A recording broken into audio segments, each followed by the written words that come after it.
Welcome to the Sandersonian Institute of Cosmere Studies, where there's always another secret.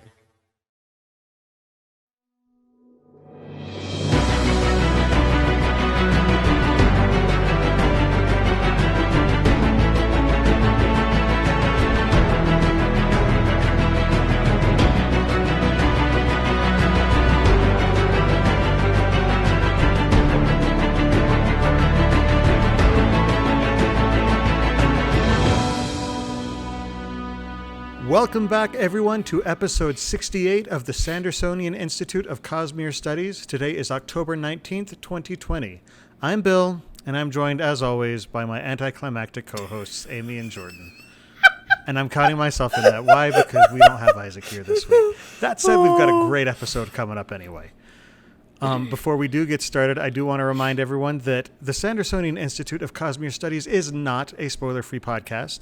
That means if there's something in the Cosmere that you haven't read and you're worried about hearing spoilers, go ahead and go read those first, then come back and join in the discussion, particularly in this episode and the next episode, where we are continuing to talk about the as-yet unpublished Rhythm of War that will be released early on Tor.com. Tonight, we are actually talking about chapters 8 and 9.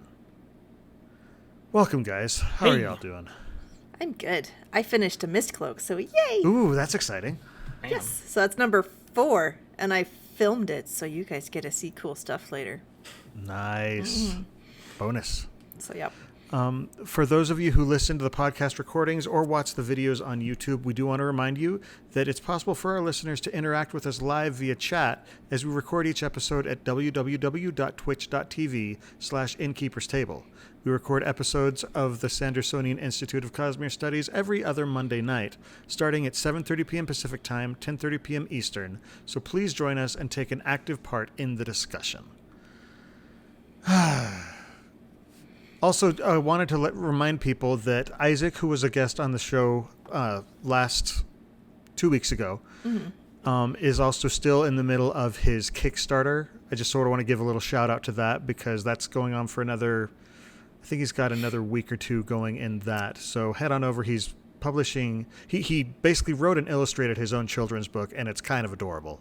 And you can just go to his website and you can just watch the book and hear it being read by professional voice actors, and then that helps his goals, and so you don't even have to spend any money to do it. It's actually professional voice actors Kate Redding and Michael Kramer, who, if you listen to any of Brandon's audiobooks, you're probably familiar with. So I'm just terrible with names. It's really interesting hearing this children's book read by these very dramatic voice actors, especially since the little munchkin is being read by Dalinar. I know. But it is absolutely adorable. It's called Monsters Don't Wear Underpants, so you all should go check that out on Kickstarter because it's just awesome. Both my 5 and my 8-year-old heartily, they loved it, so it's fun. Awesome. The Sandersonian Institute of Cosmere Studies is made possible by the support of our listeners and patrons. Our show will continue to be free, but if you want to help us out, you can head on over to patreon.com/Cosmere Studies. Even if you pledge $1 or $2 per episode, that'll really help us out, and we will continue to use that to make the show even better. Patrons get immediate access to our Discord channel, where you can talk about the show and the Cosmere with other listeners. It's an awesome community. We've had some fun discussions. It's just, it really is just a great group of people that I love chatting with whenever we get the chance. You'll also get early access to bonus episodes, exclusive access to other bonus content, and other good stuff. So again, Brandon's releasing chapters of Rhythm of War leading up to its release on November 17th, and that is getting really close. That's less than a month away, guys. I know, it's so crazy. It's so soon. It's so soon. And I am so excited. So should we just jump on in? Probably. Yes. Okay, so in the past we've been doing viewpoints. Like we've done all of Kaladin's, we've done all Shallan's together and that. This one I actually decided to split up based on chapters just because chapter 8 is kind of an action-packed chapter, and chapter 9 is kind of the denouement and all the falling action. It's really interesting what Brandon's done with this. He talked about it a little bit on one of his streams, where he he usually has this build, and then the infamous Brandon Avalanche at the end of Avalanche. Wow. At the end of the book. And this one, and I think it's partly because there's been a year gap between books, it starts with the avalanche of what's been going on over the past year. And Brandon said he did that intentionally. And so because of that, Chapter 8 and Chapter 9 have very, very different feels, and so I think it'll be better for us to talk about them separately. Yeah. Yeah. So first, the epigram. Do y'all want to read that? Sure. 8. A bronze cage can create a warning fabrial, alerting one to objects or entities nearby. Heliodors are being used for this currently, and there is some good reasoning for this, but other gemstones should be viable.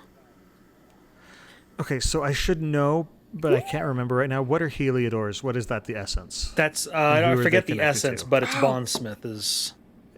I will look it up. It is Bondsmith, Heliodor? Okay. Yeah, it is Bondsmith, but bronze is obviously the... Right, bronze is definitely the key point, because bronze is what Seekers use. Yeah, and it's how they get the golden pulses. snitch. Not those kinds of Seekers. Oh, Jordan. okay. Wrong one. We're not having a Hogwarts crossover here. Not yet. We already had that. Though you know that there's fan fiction of that somewhere. Oh, goodness. Harry Potter and the Last Empire. The Final Empire. I had would somebody not do asking I remember somebody asking what Hogwarts houses different Cosmere characters would be, goodness. and I was just like, oh, here we go, crossing the memes. Oh, what goodness. what orders of Knight Radiant would all the Harry Potter characters be? Oh, man. So anyway, back to the book itself. Oh, thank you. Cheyenne Sedai in chat said it's sinew flesh is what it's tied to. So, okay, so Kaladin is sort of recovering from his battle with creepy Nightcrawler, and that fabrial that basically just muffles all Stormlight powers, and of course the house is on fire too. Yeah. Because why not? And I thought it was kind of cool. Brandon mentions all of these, not necessarily mundane, but just sort of specialized uses of Stormlight, because Kaladin runs and tries to jump over these flames, and he lashes himself up so that he can, go farther and get across it all the way. And I was just like, well, that's kind of neat. Yeah. I did like the comment from Kaladin where he's griping about the house being too fancy, and because of that it's flammable. Because it's made of wood instead of stone. Stone. He's like, if it was all stone, we wouldn't have this problem. It wouldn't be on fire like this. Whereas most houses for us are made out of wood. Are made out of wood. So it's interesting to see that flip there. And then the fancier ones get, bricks. Yeah, and stuff bricks like or that. stone or different things like that, yeah. I also love that in spite of everything, Syl is still Syl. Because, Kaladin jumps over the flames and his backside catches fire and she starts giggling, and it's just like, I'm Syl. We love you. No two people are not on fire.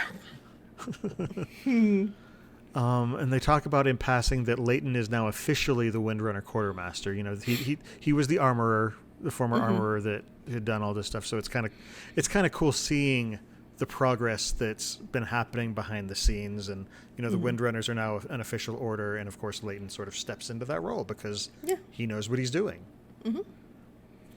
Which is a good way to get promoted usually. Yeah. Competence And then helps. my rage, the rage I feel in this chapter Flames in the side of my face. is unsurpassed. Like, even at the end of Oathbringer, I was not as mad at Moash as I was in this chapter. Oh, yeah. There are words that I don't There are say that I things- want to say about him. So yeah. There are things that he, like, I've actually thought, if I didn't already feel he was irredeemable, this is the spot where I'm just like, okay, he's done. No matter what, there is no He's coming gone. back from this. I mean, just anyway. First off, Kaladin finds two people chained up in the cellar. He recognizes one of them. He doesn't recognize the other, but they're dead. They've been murdered with a shard blade. And Kaladin turns around and the Still warns him. other words that I'm not going to say is standing there. Yeah. And he's got Rashon. Rashon with a knife to his throat.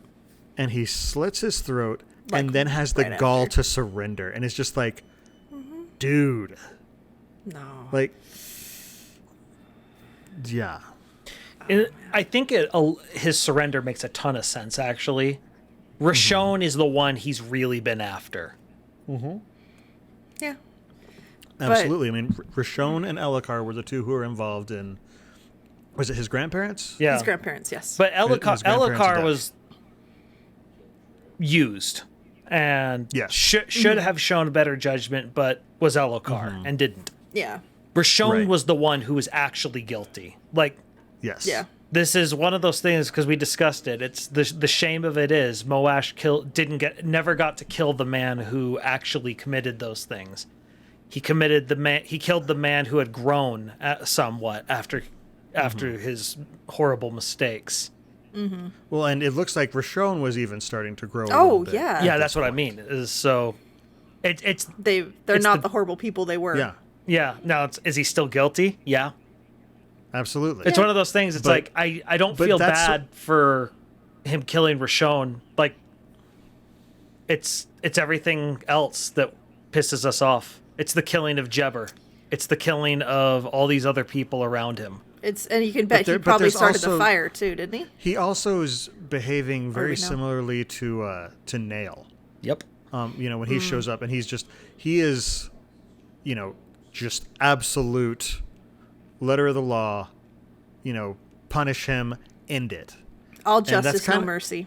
And that's kind of where Moash is coming from in here. Well, and right now, because he didn't need to kill Jebber, No, Could've let him go. And they have the chat. Moash says he did this for justice, and Kaladin says, "What about Jebber and that other man? You killed them for justice?" Moash responds, "For mercy. Better a quick death than to leave them to die forgotten. You could have set them free." I mean, And they were tied to the fact wall. that- You have a shard blade. You could have cut them free, no problem. The fact that Moash is, that's his immediate thought is kill these men. Right? Like it's clear he's gone off the deep end. Yeah, he's. You find out through their conversation that he doesn't really feel guilt or anything anymore. So he doesn't. That's part of why I agree with you. That's kind of him being past redemption. Is if you can't even feel guilty about anything anymore.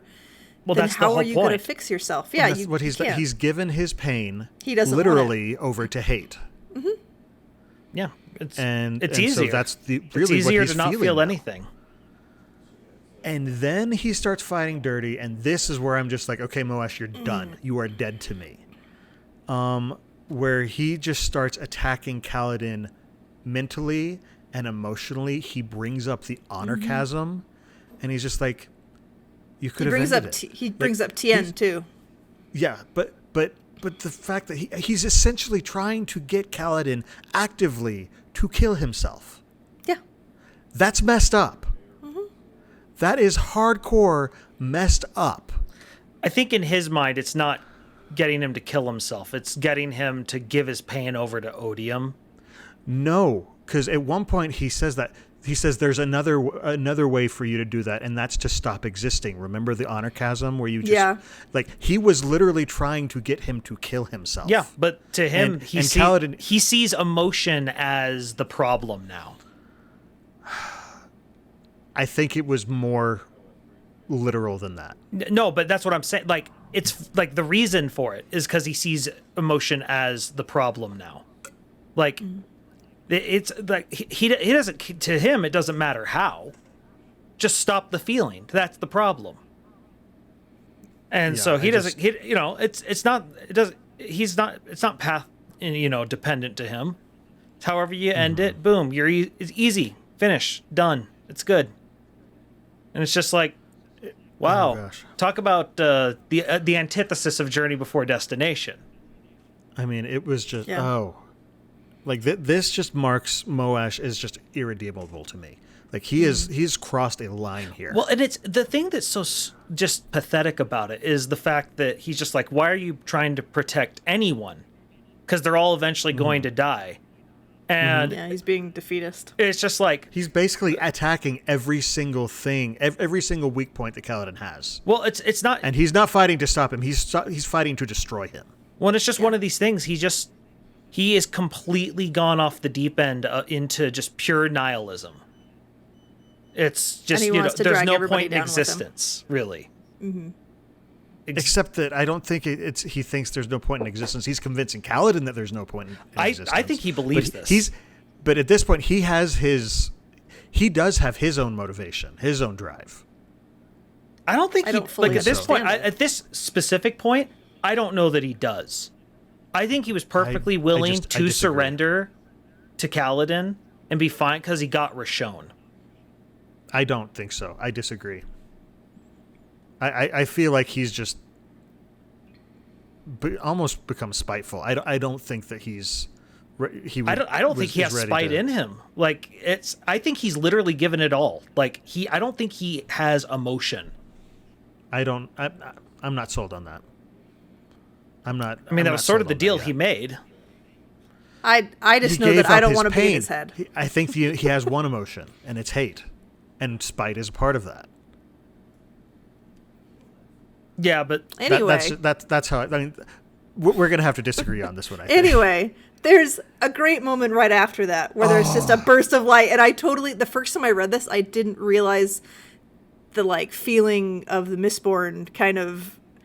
The connection. Yeah, I guess I was reading it too fast to connect the like. That was when my immediate thought. a different Moash walks a different Yeah, direction. where like that Moash- totally blew my mind this time. Yeah, Moash kind of splits, and Kaladin sees a different Moash, and it's basically Moash if he'd been Not a basically dirtbag? taken a different path.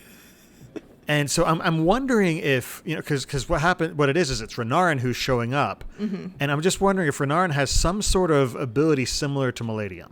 well, so we Yeah. do know from text, but not really ever explained, that Truth Watchers, whereas Light Weavers use their light weaving to conceal and to tell lies, Truth Watchers use it to reveal truth. Now, Well, everything's and of always course- muddied with the waters with him Yeah, because because Yeah. Renarin is technically a Truth Watcher, but technically not. So we don't really know what's up He's with just him. kind of yeah. No, but so, for our understanding of Truth Watcher so far, this doesn't preclude a normal Truth Watcher from doing this. Because we Right. do know that they have tended to have issues seeing the future, though Renarin seems to have it much worse. And Yeah. they also have it's supposed to reveal truth. And so I do think it's very similar to what Vin, when she burned Malatium and looked at the Lord Ruler, she saw a potential, future. How he could have been. He could have been. Now, because it's light weaving, instead of it being only Vin seeing it, he creates the actual image. And so, we have no way of knowing if this is something a regular Truth Watcher can do, if this was specific to Renarin. But Yeah. Renarin apparently has this ability. Now, he likely has no control over this ability. This is something, because he shows up and he's just like, I'm fairly certain he wasn't doing this on purpose, because Renarin wouldn't have known, show Moash what he might have been, with making different choices, and that's what will stop him. But it does happen to be something that, he flees from. Well, and it's clear that he suddenly feels something that Moash hasn't felt in a while, which is... And he doesn't like it. So No, he gets well, out of because it. that was the whole point. is Regret. He gave it all away because he didn't want to feel this stuff. Yeah. And so there's something with connection as well to make him feel it, I think. But until we get something from Renarin's point of view. We don't know for sure. Yeah. This also just makes me love Renarin more, just because he's the one who comes in and pulls Kaladin back from the brink of this horrible place that he's in. He's such a supportive, nice guy. I love Renarin. Okay, so meanwhile, Shallan is, dinking around in Eli's place. So when she looks at Eli's body, she sort of kind of like starts to dissociate, it seems like. She just kind of starts to black out. Her eyes slide across the body, and she and Vale kind of have an interesting discussion about like, where are we? How are we doing here? Are we getting better? A little assessment, and doesn't, and Vale kind of isn't so sure about it, but Shallan tries to just. It's a good time to have a team meeting, probably. Yeah. Well, the other thing is that there are apparently there are even more difficult things from Shallan's past that she still hasn't confronted. It's just like, I know. Looking at what she has confronted already. Oh boy. Wow. It's like, if this is the scary stuff and she hasn't gotten to it yet, holy cow. Well, I mean, the whole point of that, they don't swear oaths, they tell truths. And so, each truth she tells is going to be rawer and rawer. Yeah. But just the fact that the truths that she's already told, there's more to tell, it's rough. Mm-hmm. Like, she's been through some rough stuff, clearly. Yeah. So I love seeing Red and Gaz poking fun at each other. I want to focus on the fact that Gaz's eye grew back. That was cool. Yeah, that's interesting surprising to me because I wasn't expecting it. Because, like, yes, we have precedents where Lopin grew his arm back, but Lopin is a special case. Like, he's the Lopin. He's the anything Lopin. that you expect, it goes out the window with Lopin. I kind of feel it's in how people see themselves. Like, I think yes. Gaz has been bothered so the surprising. whole time. Right. The thing is, the viewpoint we got from Gaz, in my perspective, I thought that he was starting to see himself as a one-eyed man. Mm.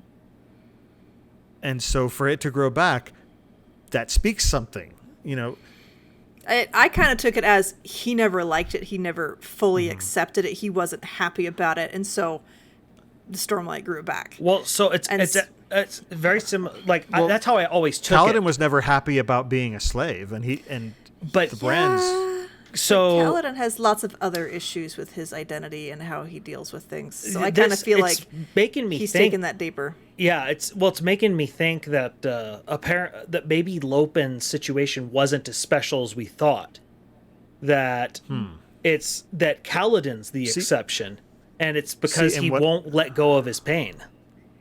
See, and what I'm thinking is that's very possible that Kaladin is the exception. But I also think that I'm wondering if maybe it's the fact that they're Lightweavers, because that's one of the things that Shallan does, is she shows people who they could be. That's true. It's just sort of part of what Lightweavers do. Tien did the same thing with Kaladin even before he, knew what he was doing. Yeah.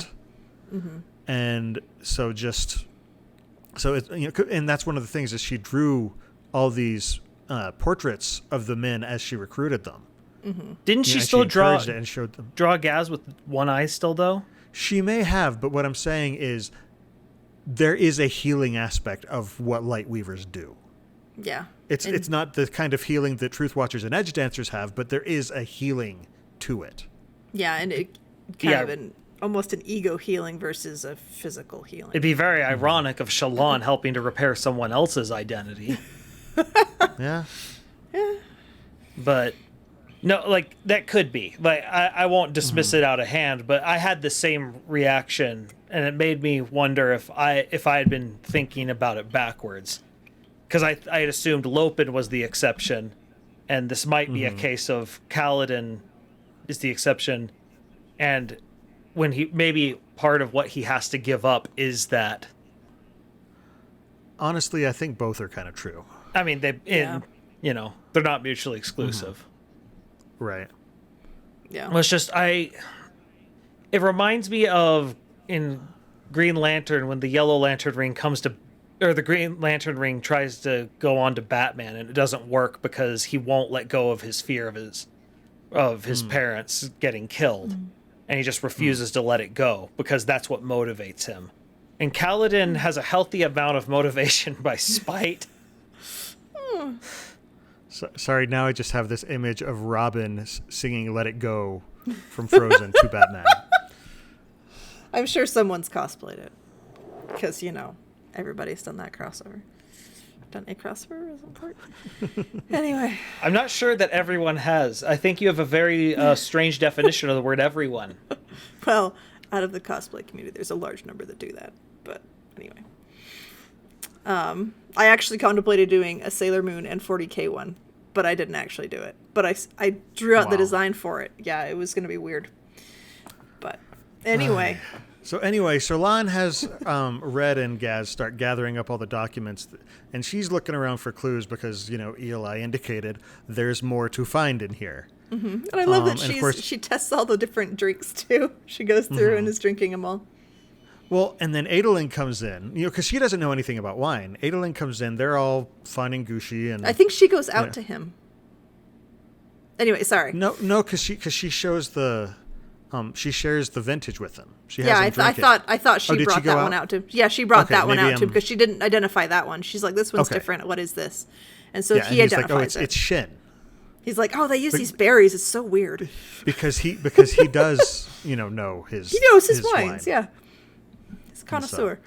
Well, it's sort of funny. I love that he looks down and he's like, "Where'd your shoe? What happened to your shoes?" She's like, They were interfering with my brain or something. Because I couldn't think right or my brain wouldn't work right and whatever. And he's like, "You are so cute." He gives some kind of cute comment about like, "You're so weird, but I love you anyway." But they're so gross. If you actually read the section where she takes off her shoes, it had nothing to do with her thinking. She just saw that it was like this exotic rug, and she just wanted to feel it.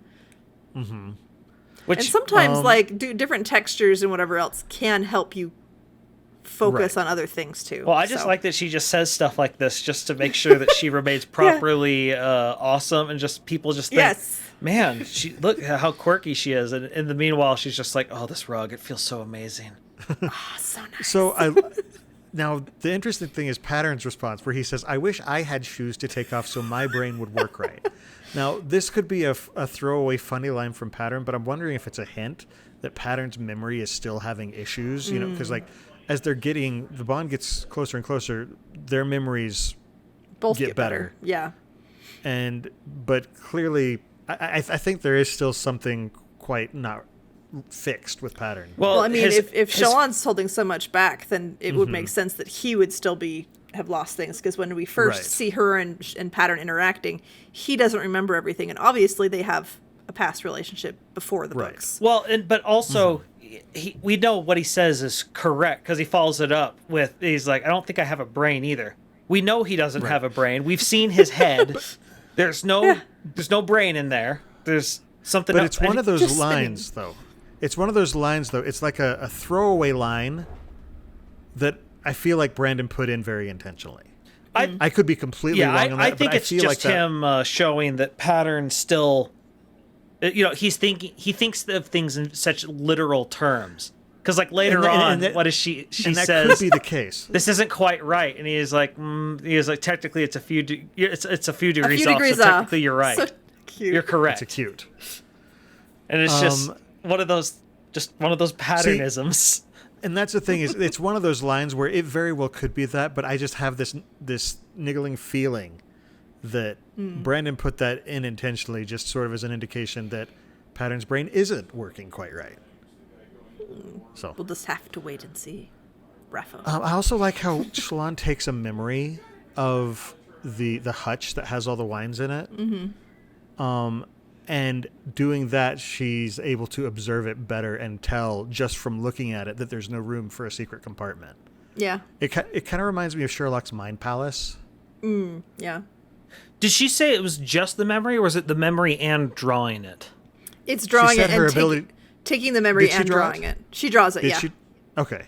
Which, that's interesting, because I actually think it because of the way her memory work, where it is a perfect recollection of what it looked like, it actually kind of makes sense that drawing it from this perfect memory would help her figure things out, because it's almost like she's retracing it completely with her hands. And I think in doing so, it's one of those things where when you're searching for something, sometimes you have to leave a room and come back and from a sort of a different perspective to find something off. It's kind of like how taking notes can help you remember things even if you never look at the notes again. Yeah. It's just the action of doing it with your hand puts another because another way of doing you're it. putting it through a cognitive filter and then putting it onto the paper. Well, and it helps that Shalon is as talented an artist as she is. Well, the other thing that's interesting about it is just because we also know that sometimes when she stops focusing, her drawings can sometimes get bizarre. And so this act might also help her find things in her subconscious sometimes. But because she tends to look into the cognitive realm just a bit while she's doing that. Yeah. And then Her and Pattern search. Yeah. She and Pattern search the room, and they recognize this glyph that represents Shinovar. And she asks Pattern to find all the bricks that have that glyph on it. She opens one of them, and there's a notebook inside. So dun, dun. dun. So she keeps that for herself, and she doesn't show anybody else that she has it until later. Yeah, it's interesting. She talks about how frustrated she is that right now she can't even trust her own men because Eli kind of got in her head. Yeah, Eli/Murray's. And so, okay, so moving on to chapter 9, we've got another epigram. I'll read this one. A pewter cage will cause the spren of your fabrial to express its attribute in force. A flame spren, for example, will create heat.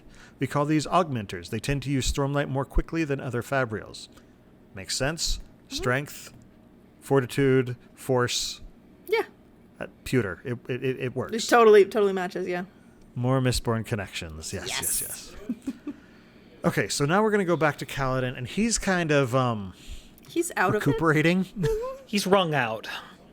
Yeah, that's to a the good way point to put where it. the people going around handing out broth to the refugees and the wounded come up to him and give him stuff. He's like, "Do I look that bad?" And he's like, "Yeah, I guess I do." You don't look good. He's in a not so bad much. headspace right now. He starts reliving these awful points in his life, Tien's death, Elhokar's death, basically all the times where he feels he's failed somebody. And he focuses on everything that Moash has been saying to him, and he wonders why he wasn't able to attack Moash, why he froze up even though he'd killed Parshmen for far less. And 'Cause he it's loves just, them. so he's just sort of spiraling here, and Syl kind of steps up, and you can tell she's kind of freaking out. Yeah. Which, if you've ever had a loved one who's going through depression, it's an understandable perspective. And we're human. Because- We're not a spren who doesn't Right. think the same way. Well, but just, even outside of her being the spren, you can't get into someone else's mind, especially when someone isn't thinking straight. And it's one of these things you want to help, but you can't. You see that they're Well, and hurting, someti- but you can't fix it. Sometimes they latch on to the hurt so much that it's almost like they don't want help. They need help, but they don't want it. And I'm saying this from somebody who's gone through, emotional situations like this. I'm not going into any details, but it's just Yeah, because I like almost wonder. sometimes you just cling to that.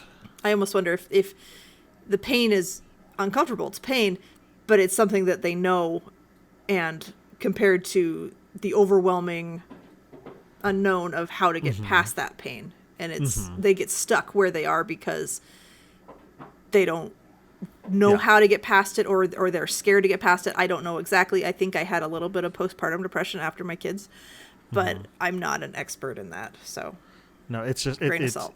It's just this cycle that you get stuck in. And then Teft comes over and kind of gives Kaladin exactly what he needs at this point. He just sort of calls him out and, verbally knocks him around a little bit, Yeah, which 'Cause- kind of shocks Kaladin back to the present a little bit. He's still grumpy, but he's not spiraling like he was. yeah. And he ends 'Cause, up talking to him about Moash, and finally Kaladin's just like, okay, let's go talk to Lauren about the fact that she spoke the third ideal. Because that's something that's not this. Because I don't want to do this right now. But I like that he acknowledges that, sometimes a captain or, any officer needs to recognize that it's time to listen to his sergeant. And Teft is he's very blunt and very good at saying exactly what needs to be said, Yeah. particularly as it gets more and more unpleasant to hear. Well, and it's also they all know what Teft has gone through because Teft's struggles were very public, Yes. and so it's not this internal thing like Kaladin. And so it's just sort of it's hard to say no to Teft because you can also be like, well, I don't wanna, and it's like, oh, you don't wanna, Really? Oh, I'm sorry. You're going to do it anyway. And, well, that's what he's like. You're going to stand up and you're going to go talk to that. You're going to go talk to Larn and congratulate her because that's what that's what you need to do right now. And he just sort of, sometimes that's what you need is somebody who's just not going to let you get away with your spiral. Yeah. Sometimes you need the opposite, but sometimes you need a Teft.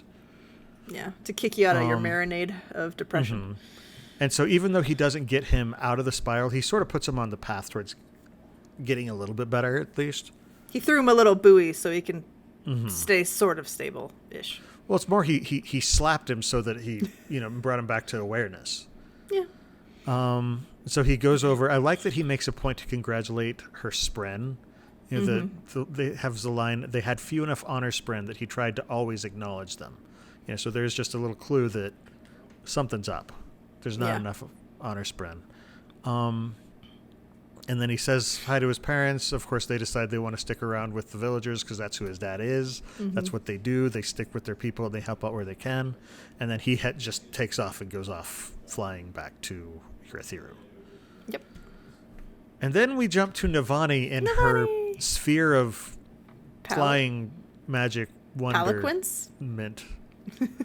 Yeah, they call it a palanquin. What was it you called it, Jordan? It's a bathysphere. For those who don't know, a bathysphere is a sphere-like container that you use to go deep water exploring. Oh, it just like drops the straight bell. down. What is that called? Like in Waterworld.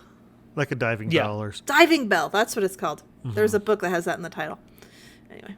But it's a sky bathysphere. I was a little confused at first because I didn't realize that Navani and Dalinar were no longer on the fourth bridge. So I'm thinking, I was like, why does she have like this special round room inside of an airship?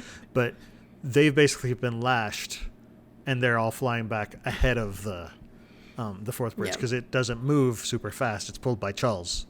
Yeah, but Dalinar won't ride inside it. Right. Well, Dalinar is, he's doing the tough guy routine. He's got three coats and goggles. And he's like, oh no, I feel great. It's invigorating. So this is the thing. I do think on some level he is telling the truth. I do think he's sworn off battle now. And no, so I agree with you on this. I think it's a way for him to feel a little bit of adrenaline, even if it's not pleasant. Dalinar's a man who's learned to enjoy unpleasant things. Right. At the same time, I just love the concept of him with these goggles on. Flying around. The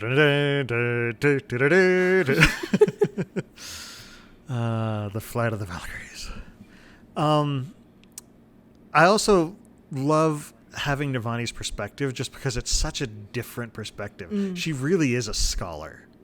And like a scientist. She doesn't think of herself as a scientist, but she really does think of things in a very methodical, logical way. Like the first thing that shows up when 100 items indicated a pattern, then one broke that pattern. It showcased how remarkable the pattern was in the first place. Deviation highlighted natural variety. That's not something that comes up in everyday conversation, but that's what's going through Navani's head, and I love it. Yeah. The thing that I love is her contrasting herself to Yesna. Where she's like, because she does, that was the line, Yesna loved secrets. Navani was more wary of them. Secrets had turned Gavilar into whatever it was he had been at the end. And this is one of those things, we go back to, everything tends to go back to what the crap was Gavilar doing. And this is a man who clearly a lot of people admired, and whatever it was that he had started delving into warped him, and he stopped being the person that they all had looked up to.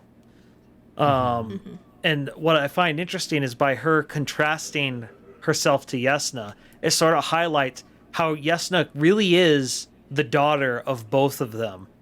Where Yesna is fascinated by the secrets, but has Navani's scholarly side to... She treats those secrets properly. Yeah. Right. Well, and Navani hates secrets. She's, she's I don't because blame her. The Artifabrians, well, because she's just like, I want this information to be out there. Basically, Navani is an open source person. Like that's what She's a white hat hacker. Just because she wants the information to be out there so that people can grow based on the information. Just because that's what's interesting to her is advancement and progression and just like what more can we learn? She's been drawing pictures and just studying the heck out of the pillar in Eurythera because she wants to know what the heck it does. And she kind of gets a mini breakthrough possibly. We don't know exactly, but she is looking at the muffling fabrial and doesn't recognize the metal or cut of the gemstones, but it includes 4 garnets without sprint inside. And then she pulls out the pictures and recognizes, okay, this is a much bigger version of this. But she's like, well, why would they do that? Because if the Knights Radiant lived there, they wouldn't want it to muffle their powers. And then she goes, wait, maybe it muffles void light in the tower. It's an interesting thought. Well, and it kind of makes sense that that might be how it works because that device was clearly powered by void light, and void light somehow did something to the bonds. Right. So maybe if That's true. opposite, maybe it does the opposite if you put Stormlight in. I mean, I didn't expect, that we'd be doing Doctor Who style, reverse the polarity, but Hey, it works. maybe. Yeah. I don't know. The other thing I find interesting about her studying, this in particular, is the fact that, again, she doesn't consider herself a scholar. But I think it's because I think the real reason she doesn't consider herself a scholar as much is because she spent so much time doing logistical stuff that I don't think she ever, not in the way Yesna got to study the deep understanding of things. And so what I think it is partially her logistics brain is just way strong. And she has just enough understanding of how these things work that I think she's like the classic project head. She knows she understands what's being told to her. Maybe, I don't know the exact details, but because she has such a grand scale of how it's all supposed to go together, she's able to lead an entire team of people, whereas we've seen Yesna isn't as good at it. She's like a conductor in an orchestra. Yeah. She doesn't play an instrument, but she plays the orchestra. And it's one of these she things. plays it like she's a master. impressive to me. Oh, she's yeah. It reminds me a lot of in World War II. Eisenhower wasn't a very high-ranking general, but they learned very quickly that he was someone who understood big plans very well. He couldn't lead an individual army as well as someone like a Patton, but he got the big picture, and so he jumped several layers of rankings basically to become the, I can't remember his official title when he was leading the entire Allied forces. I feel like General of the Army, I think. But I feel like she sort of has a little bit of that to her. That her skill is so much on the grander scale that she's almost wasted on individual projects. The other thought or comparison that came to my mind was Ender's Game, where Ender is, he recognizes the whole thing, and then somebody like Bean.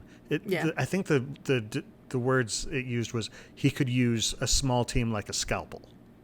And it's just a matter of big picture, little picture, and just imprecision and stuff. It's really just a fascinating concept. And trusting your subordinates to handle smaller tasks. Yesna does struggle with that. She doesn't like divvying up, which is a problem because she's now a queen. Yeah. Well, she started learning a little bit with Shallan.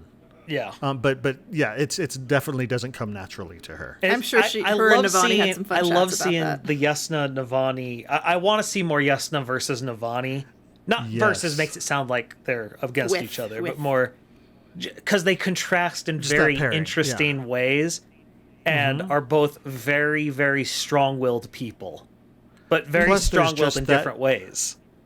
Plus, there's just that, ingrown or inborn dynamic that's always there between a mother and a daughter, a parent and a child. Yep. Yeah. It's just there are dynamics that grow in those relationships that you won't see in any other relationships. I do like how Navani gets gushy about Dalinar, though.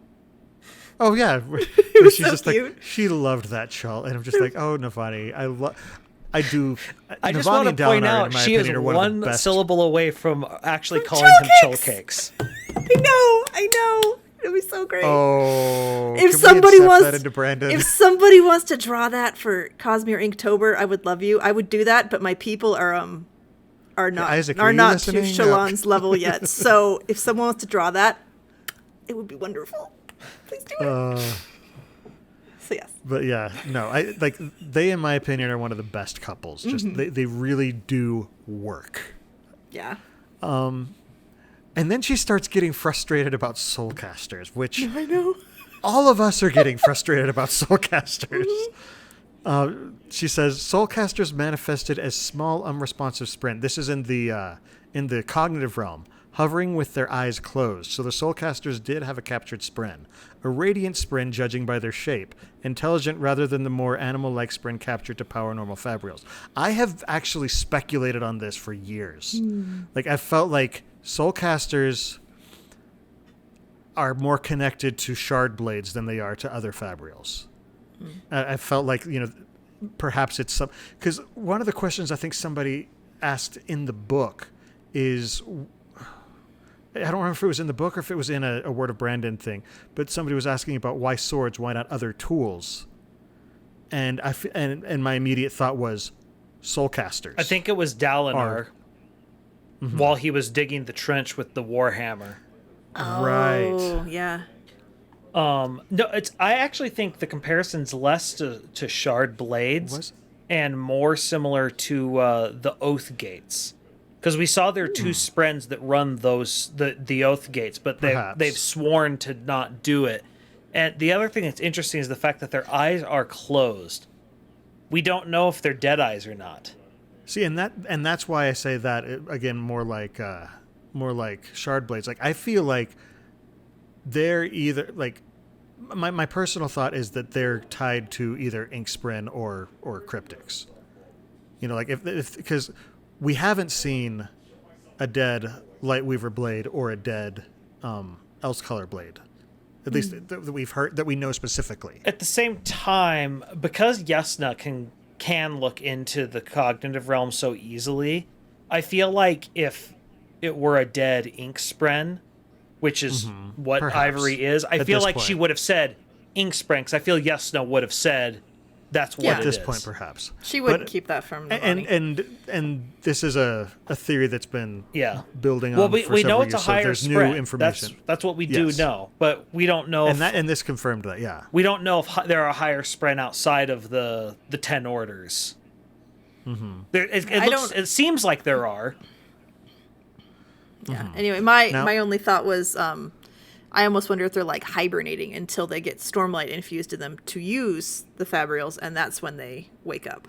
But I don't know. That's just what plays in my head. Well, because we don't know how deep they've gone into studying it. I feel like they would have, well, at least Yasna would have really looked into it. Yeah. But then again, Yasna does keep some secrets. There is a chance that she might know more than she's let on, just because she doesn't want that secret to get out for some reason. Yeah, and I mean, Ivory may have said we don't want to talk about. Yeah, and I mean, Ivory might be the one saying don't say that it's my kind of spren, or something. Right. Now, the other thing that they mention is It said she mentions a soulcaster cache discovered in Amia earlier in the year had brought an incredible boon to the coalition armies. I'm pretty sure that's something we're gonna see in Dawn Shard. When does that come out again? End of this month. It's going to be digitally though. Like in It'll paper, only they're be digital. not sure. It'll be a while before it's physically pop. Yeah, they're hoping available. the end of the year, I think, is what it was, but they can't guarantee it because of supply. Yeah. No, I think they're expecting January probably. Okay, well, I mean, but they can't guarantee. But the December, digital version's by the Right. end of this month. Yes. The digital version should be by the end of this month. Yeah, they're doing the last revision. I Making think. us trying to figure out what we're doing next episode very difficult. Now, if we're talking about audiobooks, well, that's That's a bit more. 'Cause they yeah, gotta record it. that'll probably won't be until Arcanum Unbounded 2, which is a long way off. Brandon said. Yeah. I mean, I actually have to read a book? What's going on with this world? It's madness, I tell you. I have Suck it up, bookworm. I have the Reading Rainbow song in my head now. Take a look. It's in a book. Then she finds a span-reed ruby stuck to the fabrial with some wax, and it's blinking at her. Mm-hmm. And I'm just like, she's getting texts from a mysterious person. Yes. And so, fortunately, this happens right before they land. I'm just imagining she's just like, all right, no mutual servers. Interesting. Well, I just remember when in Words of Radiance, where Shallan and Adolin are having their text, their Their little. what's it called? Span read conversation. I'm Yeah. just like, they're teenagers texting each other. Like, I've seen this situation multiple times. It's AIM Instant But at least- Messenger. But at least Well, there because wasn't a poor Arden doing it on a text message in real life versus the poor Yeah, Arden that's right, with because Adolin. he can't Adolin read. can't write or read. Yeah. Basically, well, and like, it even starts off with a, "Hey, what you doing?" It's just like, Slowly It's like, but surely, oh, wow. everything comes back to Phineas and Ferb. yeah, but Navani is getting creepier, stalkery texts. I know. One of them says, I know who you are, it wrote. You are the monster Navani Kholin. You have caused more pain than any living person. You capture Sprin. You imprison them. Hundreds of them. You must stop. Stop, or there will be consequences. I'm pretty sure this is word for word how I Know What You Did Last Summer started. I know. I totally Also, was like, I wait a love minute. her response because it is such an academic response. She's you like, cause well, more we pain talked than to them. anyone. Wait, like on Roshar? Like, just Like what? she immediately goes to that can't be right. Like it's No. not. She doesn't take offense to it. She's just like that doesn't seem correct. What numbers are you using here? Yeah. Like what measure? Yeah. And then the other line, the honor spren cannot be trusted, the pen wrote. Not anymore. You must stop creating this kind of new kind of fabrial. I will make you stop. This is your warning. And that makes you just go, oh boy, what's going on? At the risk of, of offending people, it almost sounds like they're, some sort of activist. Mm-hmm. Or like some sort of... We have theorized eco-terrorist as we group or sit here something. and look at once we understood how fabrials worked. People have had some.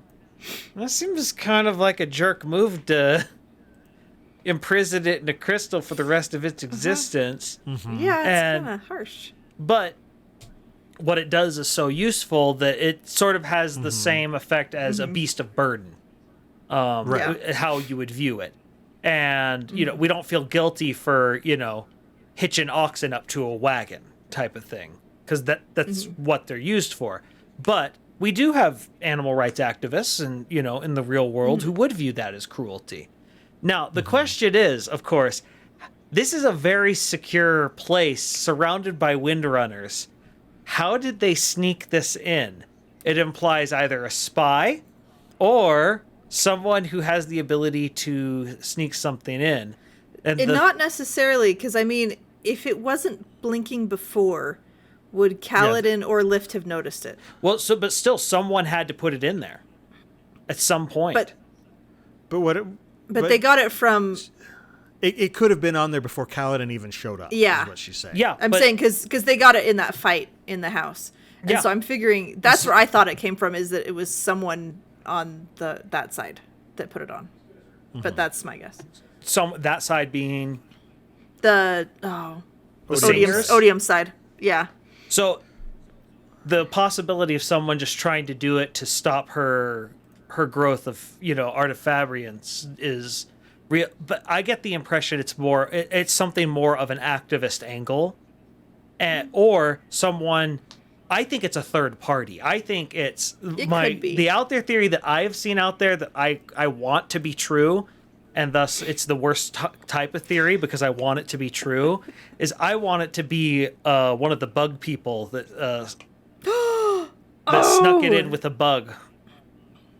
That would be. They literally interesting, bugged the bringing a place, bug. and that's why I want it to be true. Wait, which bug people? The aliens. the people The that once we could go break down into the Sleepless? Yes. Got it. The Is that what it's called? Yeah, that's right. Too many names. Of course, we also know that Renarin has delivered messages unintentionally. Oh, that's right. Before, Yeah, but it's someone who clearly has connections to the other side, and who has reason to say the honor spren can't be trusted, thus putting one other person or group in contention. The Ghost Bloods. or maybe even another secret organization, because we finally Why cleared not? up the Sons of Honor, so we need another one. Yeah, right? no, this You gotta is keep our clearly a sets power going. vacuum. Yeah. Yeah. Oh my goodness. Speaking of, we actually have a conversation about that in a bit. So let's get back to Shallan and Adolin, who are just all sorts of gushy. All sorts of cutesy, and it's great. She's leaning up against him and snuggling, and then Vale comes out and things get awkward for a bit. Well, Adolin instantly is like, "Nope, I'm not cuddling Vale." Well, because they're talking about Vale and Radiant, and Shallan recognizes and appreciates just how weird she is. No, and how great Adolin is. understanding Adolin's being Oh, about yes. this. Like, in that aspect, he really is just like, he's going the extra mile. Husband of the century right there. And she says, "You never push, even though you know I keep secrets from you." And his response, "You'll tell me eventually." It's just like, that is a man who is secure right there.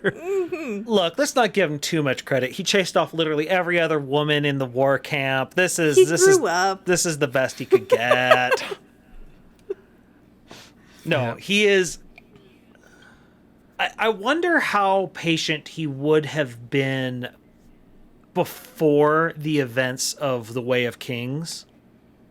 Probably not this patient. No, I think that's fair. It's just, everyone else is like, we look at like what Kaladin and Shallan and all the Radiants are going through, but Adolin's actually been through quite a lot, and it's sort of forgotten because, he's Adolin, he smiles through it all, but at the same time you're just like, almost got killed, thought his father was going mad, killed Sadius, and you just start going through. He's done. There's something going on with his sword, and he doesn't quite understand how that's working. No one understands Maya. it. Yeah. Well, because his sword is dead, but he summoned it in under 10 heartbeats somehow. He learned its name. He learned it. Yeah, it's just, wow. So. And so he trusts Shallan, absolutely, but he doesn't trust Vale. He's worried that Vale's going to cheat on him. I know, it's such a and she's like, "Oh no, trust me, we're not going to do that." And, so I wonder if that's he feels about Radiant. I wonder if that's Sanderson kind of going to the shippers, being like, "No, this is the relationship. You need to let that Does go." Adolin But- technically have a harem? A little bit. Except that only one of them truly loves him. Radiant likes him. That just clicked. Okay. Anyway. There's been weirder anime setups. Oh yeah. No, I don't doubt it. Meanwhile, Shallan's starting to try, kind of have some of her own spiraling going on. Yeah. She says, "It wasn't just about him. What if Pattern knew? Dalinar, her agents. They would leave and her life would become a wasteland. She'd be alone as she deserved. Because of the truth she hid, her entire life was a lie. Shallan, the one they all knew best, was the fakest mask of them all. And it just hurts to read that. Spiral isn't really the word I'd use. That was just a straight slip and slide, just right she down. She just sinks like down into the quicksand. Just the first time we see Shallan is immediately after she's killed her mother and her mother's friend from the Skybreakers. Mm. And so we don't know what Shallan was like before that. Yeah. We see what we see is Helleran pulling her out of it by giving her drawing supplies, giving her art supplies. Mm-hmm. And so we don't, so it's like Shallan, the one they all knew best. Well, the Shallan that we know is post-trauma Shallan. We don't know what pre-trauma she was like.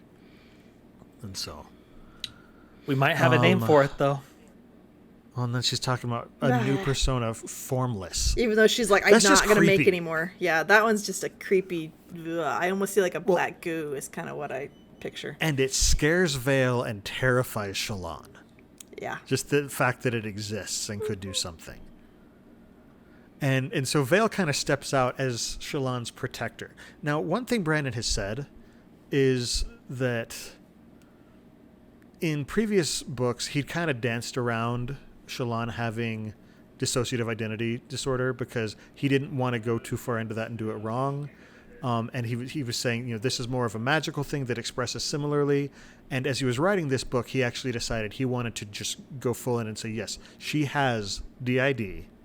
And he spoke with a lot of people who actually have that to get into get it right, that mindset. So we're actually seeing a lot more researched, presentation of dissociative identity disorder. And one of the things that I've heard about is a lot of times there is a protector persona, and Vale kind of fills that role. She comes out, and Adolin, and she leans away from Adolin. Adolin knows exactly what's happened. Mm-hmm. And they start talking about what happened with Eli, basically moving the conversation away from what was the scary part, messing with Shallan's head. Mm-hmm. And then I thought it was interesting because she starts to relax, and Vale steps back to let Shallan out again. And Adolin's hesitant at first because Adolin's got to be going through, it's got to be rough on him. Oh yeah. Because he loves Shallan. He absolutely loves Shallan. And he's not as fond of Vale. Mm-hmm. I mean, they're respectful to each other, but she's not Shallan. Mm-hmm. And we get some interesting views of more of this relationship in later chapters that are out too. But it's a very interesting presentation, because she says he was tense for a little bit and then he, sort of relaxed into it. Mm-hmm. And then she tells Adolin about the book and Eli, right? Eli and the existence sort of the Ghost Bloods. Yeah. Right? And I love that Adolin starts getting all of the secret societies mixed up. He's like, mm-hmm. Is that this one or is that that the one? other one? And it's just like, I feel like it's Brandon acknowledging. He's like, okay, guys, I know there's a lot. Here's a primer, just so you know, these are the secret societies that are going on. Sons of Honor, gone. That's what Gavilar and Amaram and Sadius were all part of. Ghost Bloods, this is who they are. Skybreakers, this is who they are. And he just sort of lays it out. And it works well. It doesn't feel like an info dump. It's just it doesn't. Adolin going, oh, that's right. It's that group and this other group, and it totally makes sense inside the story, and it's nice as a mm-hmm. good way to go. Oh, that's right. These are all the different. Meanwhile, we get to their chambers, and there's just all this red string everywhere, and he's just like, okay, so this one goes here, and they're connected with that. And well, several months back, another podcast, the World Hopper's Guide to the Cosmere, they actually had an episode specifically about the different secret societies on Roshar, and it's just because it gets confusing. And so I feel like this is Brandon just being like, okay, I'll throw y'all a bone. Here you go. Well, and it's just Xerox this and page. Shallan's right at the center of all of it. Mm-hmm. Because Halloran was in the Sons of Honor. Her mother was friends with the Skybreaker. Helloram was in the Skybreaker. Helloram was in the Skybreakers. Helloram was a Skybreaker? I thought he was... Helloram Yeah. was a Skybreaker. He was a Helloram was a Skybreaker. Skybreaker. That's right. But, yeah, because then that... Amaram... Amaram was Sons of Honor. Amaram was Sons of Honor, who was trying to kill Helloran, and Yeah, wasn't that's killed right. by Helloran, was killed by So Kaladin Kaladin. of the Knights Radiant. Shallan is a Knight Radiant, but also a Ghost Blood. But she doesn't really want to fully go into it, yeah. But she was To say trained by nothing of the someone who the diagram. Ghost Bloods wanted to murder. And she... Jordan, Yeah. to say nothing of the diagram. Yes, and I was going to say, and Oh, then goodness, on the top diagram. of it, There's always more. while she was inside the stinking... what's the city from Way of Kings? Taravangian City. Carbron. Oh. Yeah, Carbron. Yeah, that's right. Meanwhile, she's interacting with the head of the diagram. So many. Mm-hmm. Yeah, this so level will be hard. to Shallan is explain. right There's at a the lot. center of it all. And she gets out of And the then- conversation without telling him that she's Right. in it. She wants to tell him, but she's not there yet. And then they start talking about what's in the journal. And she's like, we'll give all of these documents to your dad's scribes to go through and figure out this was secret, this is special. I'm looking through this myself. And I love this. She says, it seems to be Eli's attempts to piece together what the Ghost Bloods are planning. Like this page. A list of terms or names her spies had heard. She was trying to define what they were. Shallan moved her finger down the page. Nalithis, Scadarial, Tal Dane. And I'm just like, I know what those are. Nalithis is Warbreaker. Scadarial is Scadrial is Mistborn World. So these are all different Cosmere Shard worlds. Taldane is Taldane from It's White Sand. yeah. And it's just like, that's when the red string comes out, and I'm like, okay, here we go. All right, Eli knows about this, and what does she know? Well, she may not know a whole lot, but her spies have heard the Ghost Bloods talking about it. They've That's what it learned was. these names. And Yeah, they may Yes. not know much about the names, but they know the names. the thing that The makes Ghost, it well, the so- Ghost Bloods, we know that Murray is, I believe, is a world hopper. Yeah. Yeah, 'cause he has stuff all from those these things in the different jars. Shard worlds. The thing that makes it interesting is the fact that it's just so clear that the Ghost Bloods, relative to these other secret societies, are playing a much larger game. And in some ways, that makes them less concerning because they're not going to sit here and try and. They're not as worried about only Roshar. They have other. They have other plates that Bigger they have to fish, spin. yeah. They have bigger fish to fry. On the other hand, that makes them a lot scarier because of the resources they can bring to bear and what their concerns might be. Are like at the very worst, the Sons of Honor, we didn't feel like their goal was the destruction of Roshar. Right. But the Ghost Bloods, they could look at it You and be never know. like, this would be a bad thing for Roshar to go because of the opportunities that exist. It's not that they care about Roshar. They just care about its resources. Well, and that's sort of like what we hear, what Wit says to Dalinar. Yeah. He's like, our goals may may align right now, but I will let this world burn. If I need to. If I need to. I would, with tears, yes, but I would let it happen. And, so it's basically the concept of they might be in the same vein as Wit, but they're a little bit more ruthless. Yeah. And just see Roshar as collateral damage. This is in the fun. notes, yeah. there was one more term that she saw in there. It's Thydakar, and I don't know what that is. Do you guys So recognize it? Thydakar is the person who's running the Ghost Bloods, I believe. Oh, is that Yeah, what we've it is? seen the Okay. name a couple times, but we don't even know if it's male or female. Right. Okay. I'd forgotten where that tied in. The name definitely doesn't sound Alethi. It sounds No, it Yeah, it, it it sounds- sounds Sfordish yeah. from the Elantris. Like Huh. it sounds like Sfordish. Yeah, that's right. Yeah. Well, and then The Dakhor monks. Mraize, that name, I don't know where that would be. to me, looking at it, it looks sort of like how I can't quite state why, but it looks to me like something that might be on Warbreaker. Oh, Nalthis. Nalthis, thank you. It looks Scadrian to me, but I don't know. It's What just does? the Mraise. Satathite or Mraise. Yes. For whatever reason, that's where it comes to mind for me. But I don't have anything to base it on. Huh. So I don't know. We'll just have to just see when we actually find out eventually in like 20 years. We're trying to put together a puzzle and we don't have all the pieces. So. Yeah. So, time to wildly and recklessly speculate. The other thing that we see is that Shallan is getting scared and wants out with the Ghost Bloods. Because she's Like, kind of at she's that. getting, she's She's at that critical spot where they want her to just fully step in and get the tattoo, and she's more wanting to walk away from it, but she's kind of afraid of it, like you were saying. Yeah. So Shallan likes secrets too. She does. indeed. And the that's the ghost bloods are problem, scary. is she knows that she wants the secrets, but she doesn't want the commitment it would take to get them. Yeah. Absolutely. And Those that's feels why it's it a makes scary- it so they're a scary group. delicious. It's just Brace Anyway, is just sitting there. You want this? Yes. Oh, Do it. man.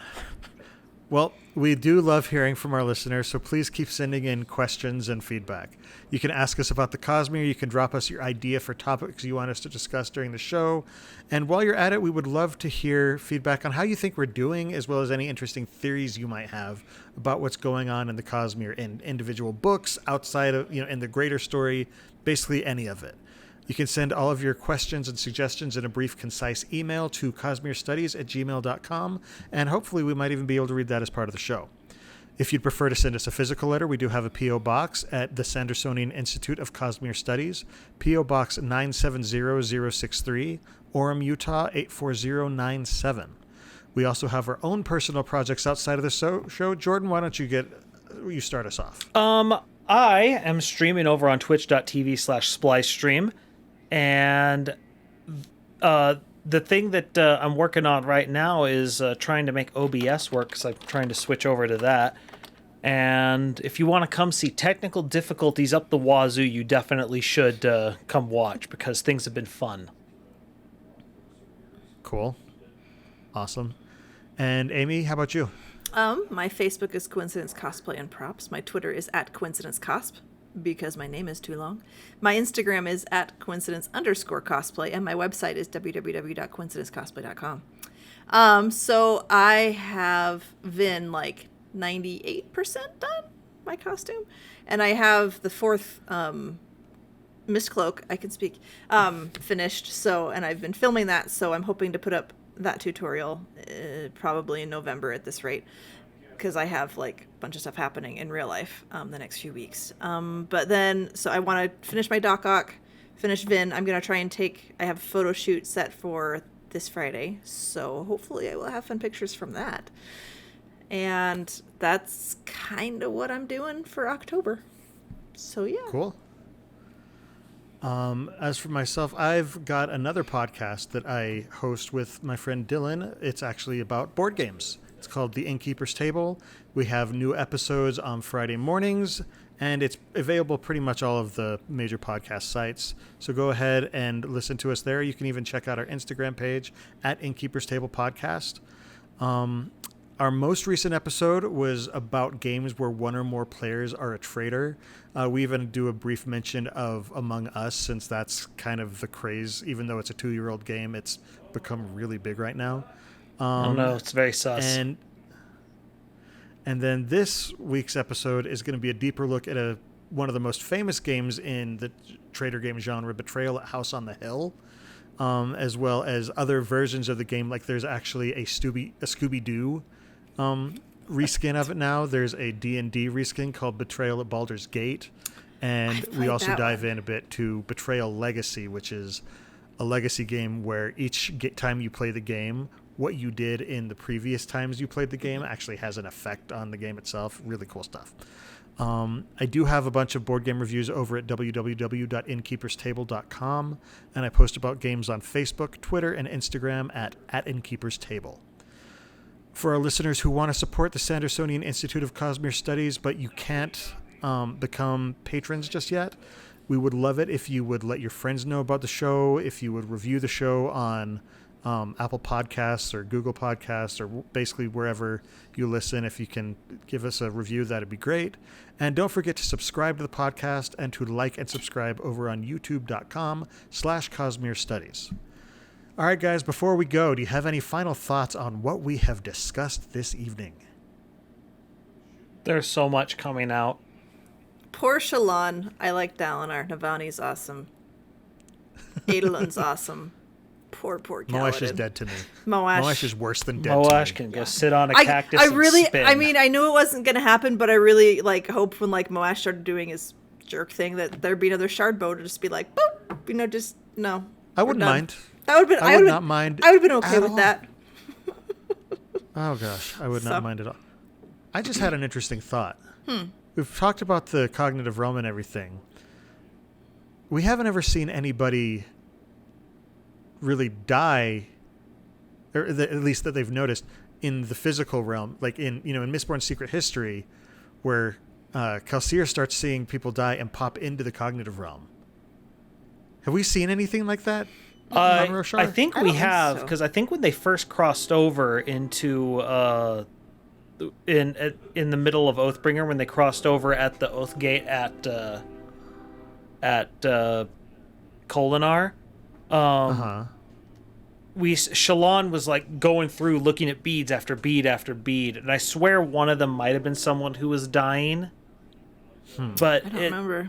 But it's a very I wonder how that would manifest. Yeah, it's a very different cognitive realm than it is on Scadrial. Mm-hmm. Stormlight Secret History. Yeah, all the spoilers. Yes, because Brandon doesn't have enough to write. When are the Sanderson bots coming out? Because seriously, we need Sanderbot 2000. We saw the technology. We saw the prototype back in his Ice Bucket Challenge. Back during the yes. But it's just, I feel like they haven't iterated on it at all. And frankly, I'm a little disappointed. We should have asked Isaac about this. Fair enough. Oh, when I drop it off, I'll try and remember to ask. But no, cool. We'll see. In addition to the live episodes of the show that stream on twitch.tv/Innkeeper's Table every 2 weeks on Monday nights at 7:30 p.m. Pacific Time, 10:30 p.m. Eastern, listeners can find our videos on YouTube or audio versions of the podcast on iTunes, Spotify, and just about any other service that carries podcasts by searching for Cosmere Studies. You can also follow us on Twitter, Instagram, and Facebook under the profile @Cosmere Studies. And if you have any questions, feedback, or suggestions for the show, email them to us at cosmerestudies@gmail.com. Our next episode is the last time we're going to be discussing the Rhythm of War preview chapters before the book is released, barring a sudden release of Dawnshard and a marathon read-through to get to it before our next time. But so it'll likely be on preview chapters. Jordan has something special planned for the episode after that one, so make sure not to miss either. In the meantime, we're actually going to be recording a week early for our next episode, so join us when we record the next episode in 1 week on October 26th at 7:30 p.m. Pacific Time at 10:30 p.m. Eastern at www.twitch.tv/InnkeepersTable. We'll be talking about chapters 10 and 11. Until then, on behalf of Amy, Jordan, and myself, thanks for listening, and remember, there's always another secret. Oh my goodness, we were way off.